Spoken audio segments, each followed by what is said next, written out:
नमस्कार साथियों, जानवी आईटीआई के ऑफिशियल यूट्यूब चैनल पर आप सभी का एक बार फिर से तहे दिल से बहुत बहुत स्वागत है। जिन साथियों तक ये वीडियो पहुंच पा रहा है सभी इस वीडियो को पूरा देखिए और अपने सभी साथियों में वीडियो को शेयर कर दीजिएगा। काफ़ी इंपॉर्टेंट टॉपिक पर आज हम चर्चा करने वाले हैं। टॉपिक का नाम है ओम का नियम। ओम का नियम पढ़ाने से पहले मैं आप सभी को बता दूं कि अगर आपके हाथ में कोई कॉपी अगर पेन नहीं है तो कॉपी और पेन हाथ में रखिएगा। और आप सभी जितने भी लोग यहाँ पर बैठे हैं और आप सभी से हाथ जोड़कर दरख्वास्त है कि आप आगे बोर्ड की ओर देखिए, ठीक है। तो काफ़ी इंपॉर्टेंट टॉपिक है। तो चर्चा तो हो गई, हमारी जो मेन पर्सनली बात थी वो तो हो गई है। अब यहाँ पर सबसे पहले जो ओम का नियम होता है ना, इसे समझने के लिए हमें विभवांतर को समझना पड़ेगा। और विभवांतर को समझने से पहले विभव को समझना पड़ेगा। और विभव को समझने से पहले ईएमएफ को समझना पड़ेगा। अब यहाँ पर थोड़ा ज़्यादा ही गड़बड़ हो गया है, तो तीनों को समझ लेते हैं। सबसे पहले बात आती है ईएमएफ की। जो ईएमएफ होता है ना, ईएमएफ में जब भी ईएमएफ का नाम आए सबसे पहले इसकी परिभाषा या फिर फुल फॉर्म से नाम शुरू होता है। फुल फॉर्म, इसकी फुल फॉर्म क्या होती है भाई? विद्युत वाहक बल, ये इसकी फुल फॉर्म होती है। इंग्लिश में हम इसे इलेक्ट्रोमोटिव फोर्स बोल सकते हैं। अब यहां पर ये जो विद्युत वाहक बल है, विद्युत का मतलब क्या होता है? इलेक्ट्रॉन का एक जगह से दूसरे जगह पर फ्लो होना, ठीक है। विद्युत का क्या मतलब भाई? इलेक्ट्रॉन का एक जगह से दूसरे जगह पर फ्लो होना। ये तो हमने करवा दिया, इलेक्ट्रॉन यहां था यहां आ गया, विद्युत बन गई। अब यहां पर एक चीज और है, वाहक। वाहक का क्या मतलब है भाई? सहारथी। क्या मतलब है? सहारथी। महाभारत सबने देखी होगी। महाभारत में श्री कृष्ण थे, अर्जुन के सहारथी बने। और श्री कृष्ण का काम था कि जहां अर्जुन जाना चाहे वहां पर उनको लेकर के जाना। वैसे तो वो तो सब कहने की बातें हैं, बाकी मेन काम तो उनका वही था कि उनको जिताना और सही की स्थापना करना और गलत को हराना। चलो ठीक है, वो हमारा टॉपिक नहीं है फिलहाल हमारा टॉपिक है वाहक का मतलब होता है सहारथी, मतलब किसी चीज को लेकर के जाने वाला, किसी को भी लेकर के जाने वाला सहारथी कहलाता है। और बल है फोर्स। बल को हम फोर्स कह सकते हैं भाई, ये बल हो गया, फोर्स हो गया। तो यहां पर देखिए, इलेक्ट्रॉन को लेकर जाने वाला बल ईएमएफ कहलाता है। इलेक्ट्रॉन को एक जगह से दूसरी जगह पर लेकर जाने वाला बल विद्युत वाहक बल कहलाता है। समझ में आया विद्युत वाहक बल क्या होता है? इलेक्ट्रॉन है, इलेक्ट्रॉन को एक जगह से दूसरी जगह पर लेकर के गए, वो हमारा विद्युत वाहक बल हो गया, ठीक है। ये विद्युत वाहक बल हो गया। ये विद्युत वाहक बल हमें कहां मिलेगा? अब आप पूछोगे सर ठीक है, आपने बता दिया कि जीएस ओम जी वहां मिलेंगे, लेकिन इसका एग्जिट एड्रेस तो बताइए। हम जर्मन में पहुंच तो जाए, लेकिन जर्मन में ही रहते कहां है? तो भैया जर्मन में नहीं रहते। अब ये स्वर्ग लोग इनका सिद्धार हो चुका है ना। अब यहां पर हमें क्या करना है? जो ईएमएफ है, ईएमएफ को हमें और अच्छे से समझना है कि जो ईएमएफ है, ईएमएफ बनता कहां है? ईएमएफ बनता है जनरेटर में, ईएमएफ बनता है अल्टरनेटर में। मतलब जहां पर भी ये बन रहा है ना, वहां पर ईएमएफ है। घर में वोल्टेज है लेकिन ये ईएमएफ नहीं है।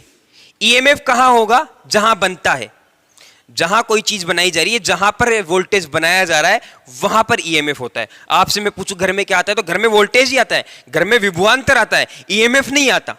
घर में ईएमएफ नहीं आता। ईएमएफ कहां होता है? जहां पर बनाए जाते हैं, जहां पर विद्युत बनाई जा रही है, वहां पर ईएमएफ पाया जाता है। तो ईएमएफ क्लियर है? ईएमएफ क्या होता है? क्लियर है। इसके बाद में बात आती है विभव की। इसके बाद में बात आती है विभव की। ये मेरे पास एक जनरेटर है और शायद दिख रहा है यहाँ पे, ठीक है, यहाँ बनाते हैं। यहाँ मेरे पास एक जनरेटर है और ये जनरेटर की सहायता से हमने क्या कर दिया भाई? ये करंट हमें बाहर मिला। जनरेटर की सहायता से ये करंट हमें बाहर मिला। जनरेटर ने क्या बनाया? ईएमएफ बनाया। जनरेटर ने ईएमएफ बना लिया। यहाँ पर मैं एक रेजिस्टेंस लगा रखा हूँ, यहाँ पर मैं एक रेजिस्टेंस लगा रखा हूँ। और यहाँ पर जब हमारा ये ईएमएफ जब यहाँ पर आएगा ना, ये पॉइंट, ये बिंदु, तो ये बिंदु कहलाएगा विभव। मतलब ये प्रतिरोध का एक जो सिरा है ना, इसके सिरे पर आने वाला वोल्टेज विभव कहलाता है। क्या कहलाता है? विभव कहलाता है। समझ में आया विभव क्या होता है?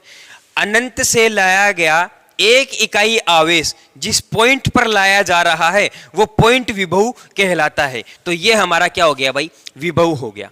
विभव समझ में आया? विभव क्या हुआ? विभव समझ में आ गया। अब देखिए यहां पर ये तो प्रतिरोध का एक पॉइंट हो गया। प्रतिरोध में दो पॉइंट होते हैं ना भाई, एक ओर से करंट जाता है, एक ओर से करंट बाहर निकलता है। तो ये दूसरा पॉइंट ये वाला हमारा।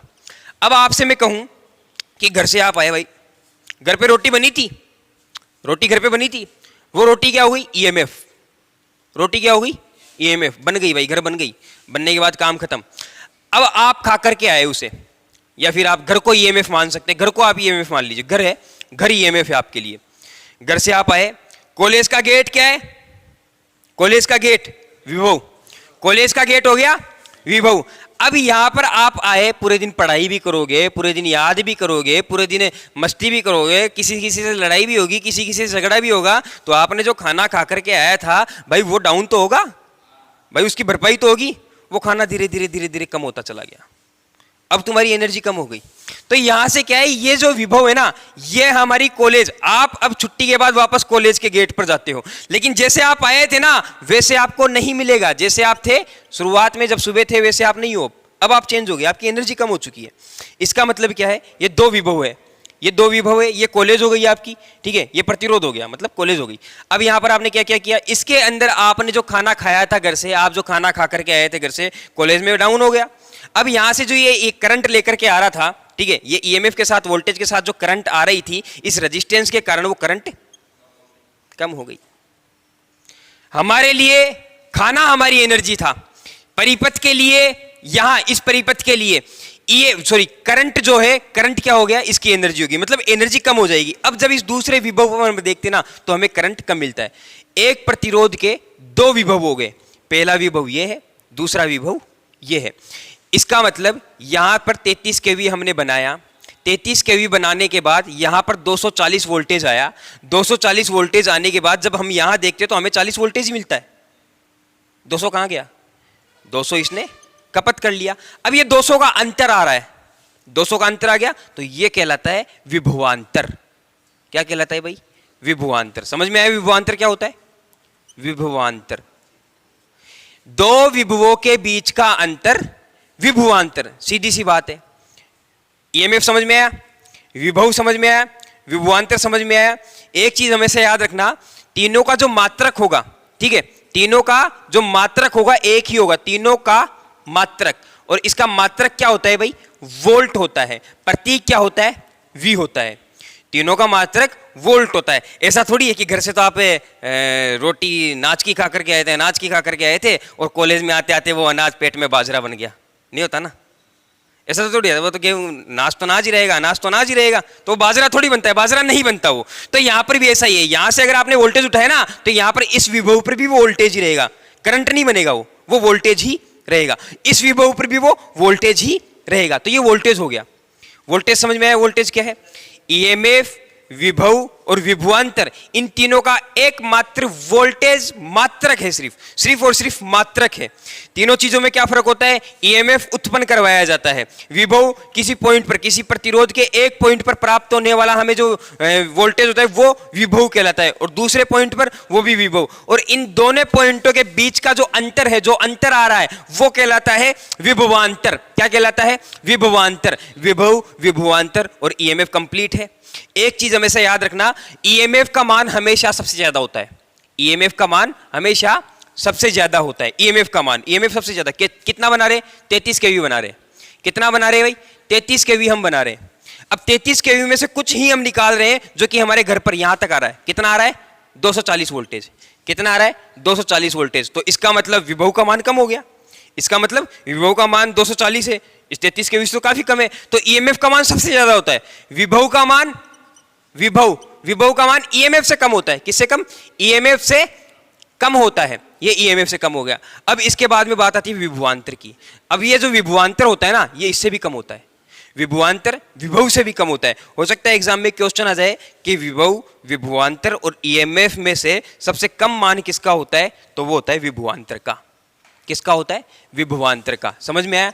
तो ये है हमारे पास ईएमएफ, विभव और विभवांतर। अब एक बार इन दोनों की परिभाषाएं हो जाए, विभव की परिभाषा हो जाए। विभव की परिभाषा है किसी बिंदु पर अनंत से आवेश के, किसी बिंदु पर अनंत आवेश से 1 कूलाम आवेश लाया जाता है। किसी बिंदु से, ठीक है, ये हमारे पास है अनंत आवेश है, ये 33 केवी अनंत आवेश है, बहुत सारा आवेश है। इससे कुछ आवेश हमने निकाल लिया, 240 आवेश निकाल लिया। ये 240 आवेश कहां आ रहा है? इस बिंदु पर आ रहा है। तो जिस बिंदु पर यह आवेश लाया जा रहा है वो बिंदु हमारा क्या कहलाता है? विभव कहलाता है। समझ में आया? मतलब यहां पर अनंत आवेश से 1 कूलाम आवेश हमने निकाला। 1 कूलाम काफी ज्यादा है, वैसे कम नहीं है, 1 कूलाम बहुत ज्यादा है, ठीक है। 1 कूलाम आवेश हमने निकाला। ये 1 कूलाम आवेश हम इस बिंदु पर ला रहे हैं, तो इस बिंदु पर ये 1 कूलाम आवेश विभव नहीं है, ध्यान रखना, ये 1 कूलाम आवेश विभव नहीं है। जिस बिंदु पर ये हमारा पास कूलाम आ रहा है ना, ये क्या है? ये विभव है। मतलब इस पॉइंट पर आया तो ये विभव हो जाएगा। समझ में आया? विभव, विभवांतर और ईएमएफ समझ में आया? तो विभव की परिभाषा क्या हो जाएगी? यहां से विभव की परिभाषा क्या हो जाएगी भाई? विभव की परिभाषा, विभव की परिभाषा, ठीक है। अनंत आवेश से, अनंत आवेश से लाया गया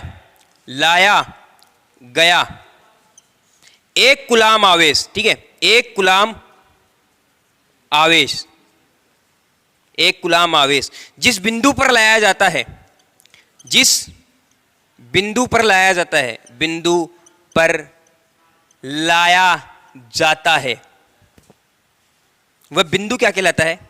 वह बिंदु विभव कहलाता है, विभव कहलाता है।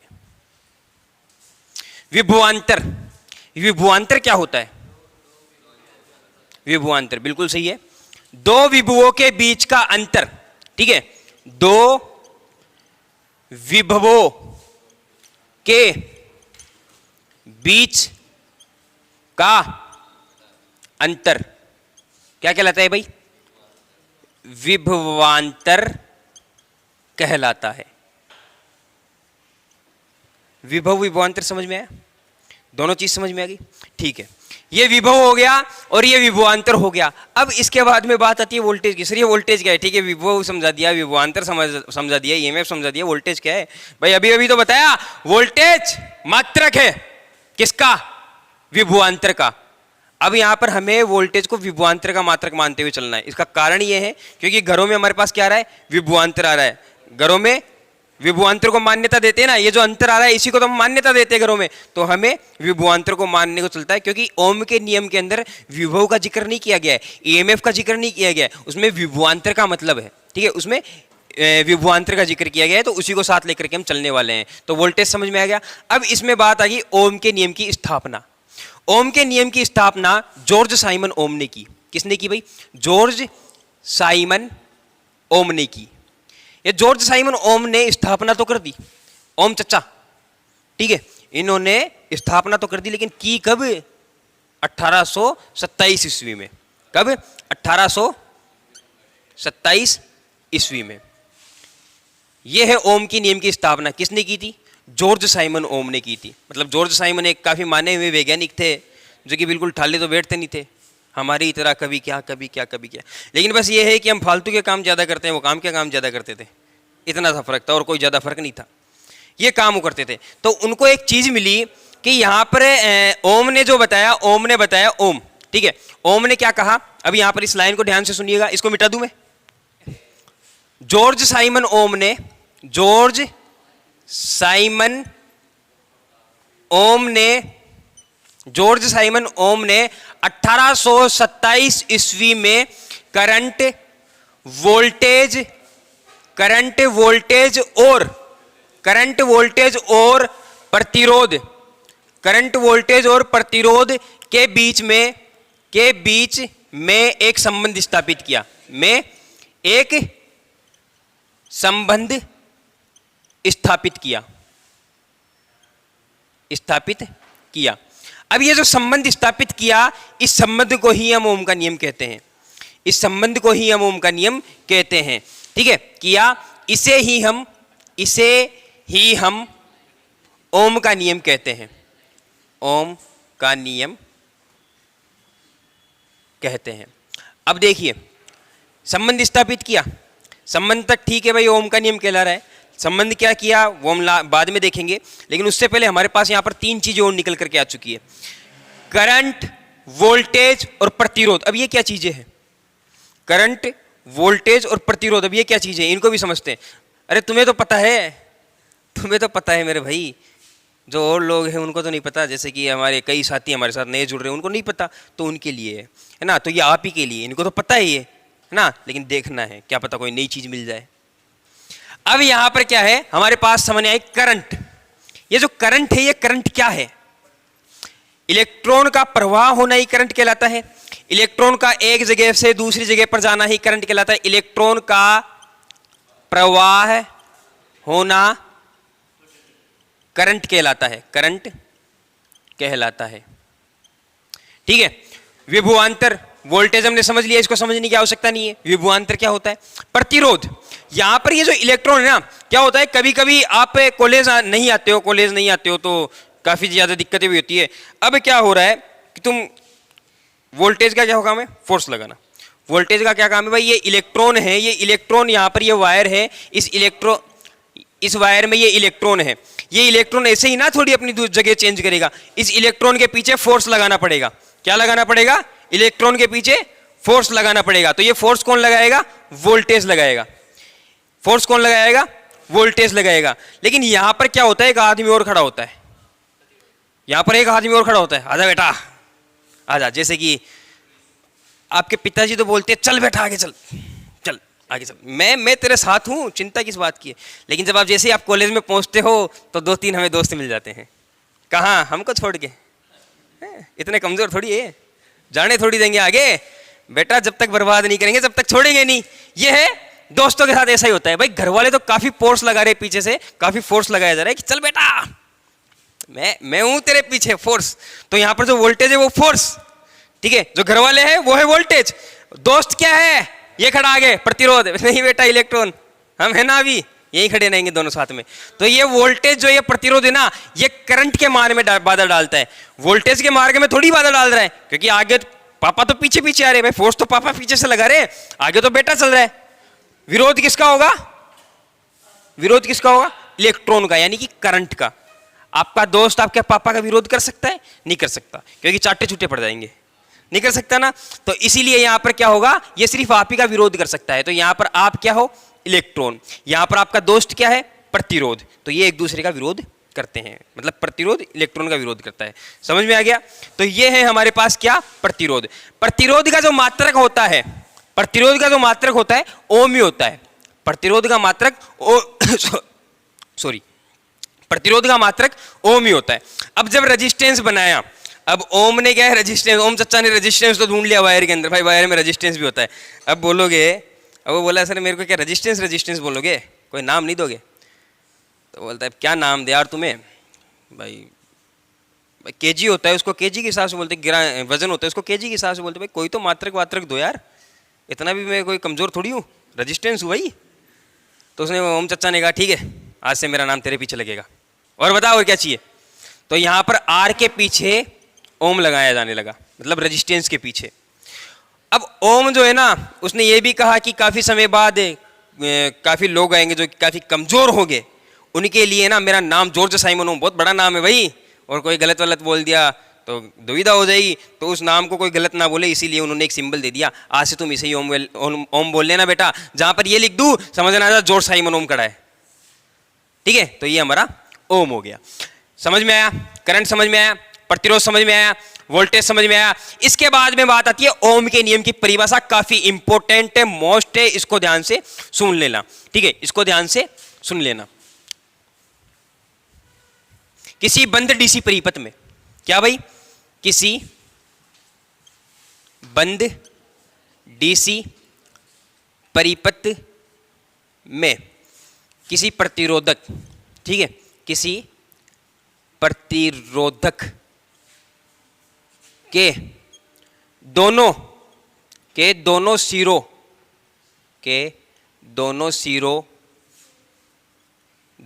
के बीच का विभवांतर, दोनों सिरों के बीच का विभवांतर। विभवांतर समझ में आया था ना क्या था? विभवांतर उस प्रतिरोधक में से होने वाली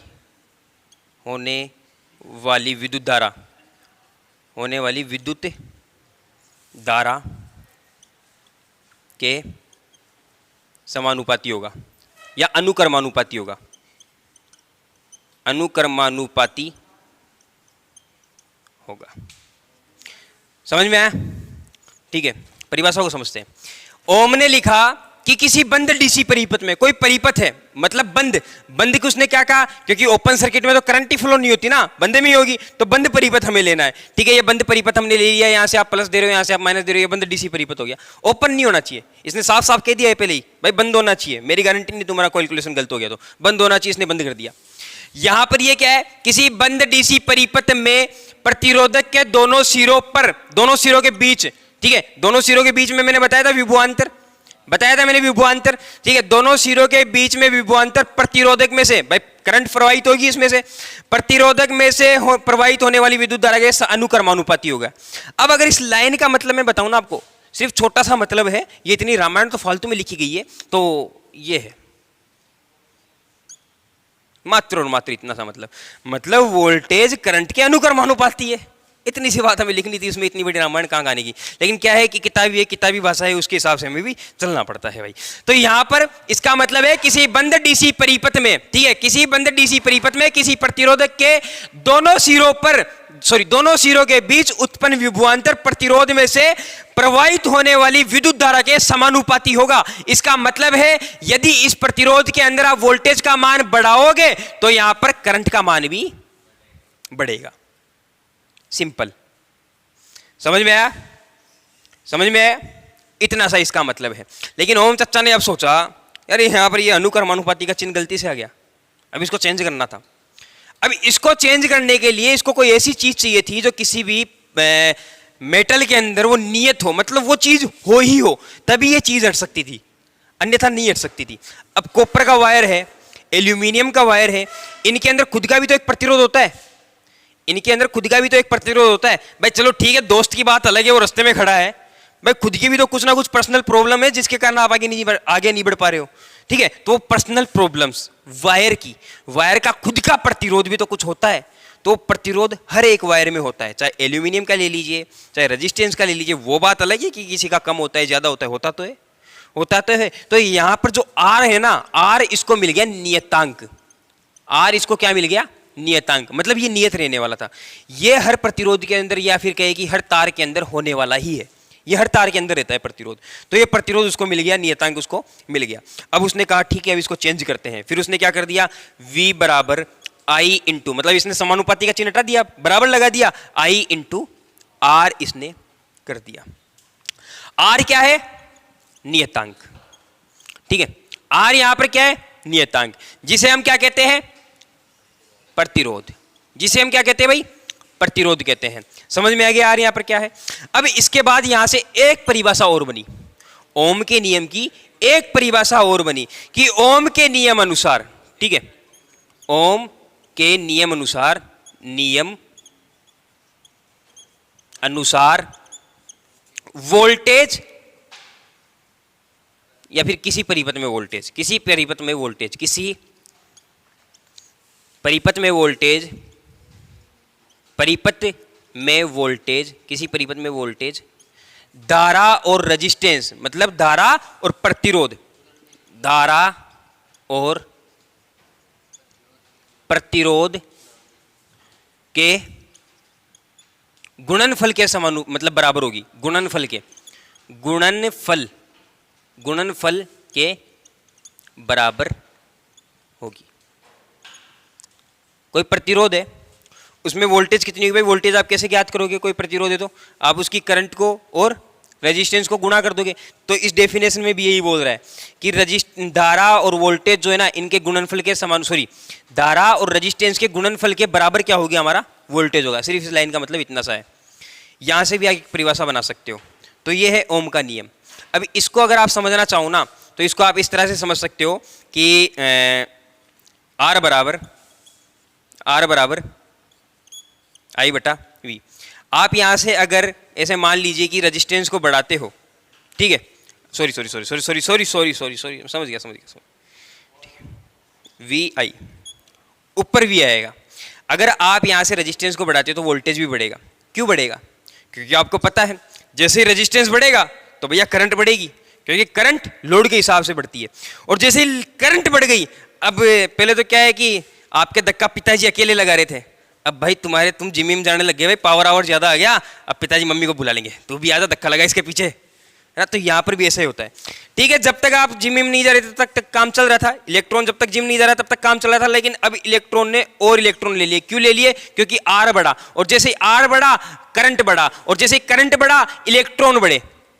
समझ में आए? तो ये इलेक्ट्रॉन बढ़ गए। अब यहाँ पर अकेला वोल्टेज कितना क्या करेगा भाई, अब वोल्टेज को भी तो फोर्स बढ़ाना पड़ेगा, तो वोल्टेज भी फोर्स बढ़ाएगा, वोल्टेज भी फोर्स बढ़ाएगा। तो इसका मतलब है रेजिस्टेंस बढ़ेगा तो वोल्टेज भी बढ़ेगा। इसका मतलब इतना सा है। इसके बाद में इसका मतलब आपने समझ ही लिया कि करंट बढ़ेगा तो वोल्टेज भी बढ़ेगा। ये चीजें कॉमन थी जो कि आपने जान ली। अब यहाँ पर एक आता है नियत ताप। ये जितना भी कॉन्सेप्ट हमने पढ़ा ना, नियत ताप होना चाहिए, ताप परिवर्तन नहीं होना चाहिए, ताप में कोई परिवर्तन नहीं होना चाहिए।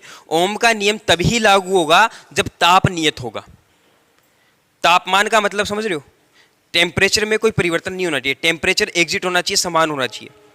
ऐसा नहीं होना चाहिए कि टेम्परेचर घट रहा है बढ़ रहा है, नहीं, टेम्परेचर एग्जिट रहना चाहिए। समानुपाती का समझ में आ गया। अनुक्रमानुपाती मैंने बता दिया आपको। परिभाषा, परिभाषा का मतलब हमने समझ लिया, इस परिभाषा का मतलब हमने समझ लिया, इस परिभाषा का मतलब हमने समझ लिया कि इन परिभाषाओं से हमारे पास दो सूत्र आए। कौन से सूत्र आए? वही है इसका मतलब। इसके बाद में नियतांक हमने समझ लिया। नियतांक का क्या होता है? नियतांक मैंने आपको बता दिया। ओम के नियम का सत्यापन, ओम के नियम का सत्यापन। छोटी सी लास्ट और एक फाइनल चीज रह गई है, इसको और क्लियर करते हैं, ठीक है।